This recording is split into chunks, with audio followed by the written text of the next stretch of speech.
Oma, the Deputy County Commissioner, Kisii South. Today I'm representing the County Commissioner in marking the International Women's Day.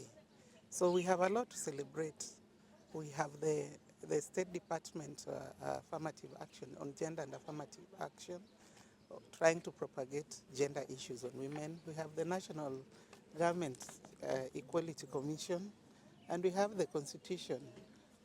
Article 27, Sub-Article 8 talks about not more than 2/3 of one gender appointments or in elective positions. So we must say, even as we remember this day, we also look back and see the strides. If you see today, even the political, women in elective position, I think it is at 23.7, though it is still very low, and that is why we are marking this day to remind ourselves, look at what are the barriers that have made us be where we are today. But we also appreciate that steps have been made. You look at the bottom-up economic transformation model, it is very key on women, trying to ensure that empowerment is real, even for the women. Even the Vision 2030, our blueprint, has,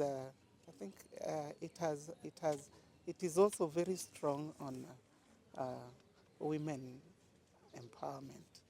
So we celebrate this day, but we also remind ourselves where we have come from and where we are, and why we are not where we want to be. In fact, Vision 2030 foresees women at better places, politically, economically, and socially. So we wait to get there. I know we are on the MTP4, but we still have time to do more.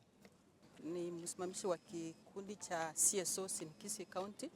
Leo ni siku kubwa ya kusherekea wakina mama katika nchi yetu, na leo tulisema ya kwamba tunataka kumark hii theme ya give to gain hapa katika kaunti yetu. Ya hii theme kwamba we need to give our time, we need to give our resources, we need to use our influence for purposes of ensuring that our women are gaining in our county. Year in, year out, we have to mark this day kwa sababu women continue experiencing challenges. Kama kuna gender-based violence bado iko, kuna femicide, kuna defilement ya watoto wasichana, kuna teen pregnancies. So vile tunaendelea kuongea, tunazidi kupiga sauti kwamba hizi vitu ziweze kupungua na wakina mama wapewe nguvu ili na wao waweze kutoka katika level ya poverty.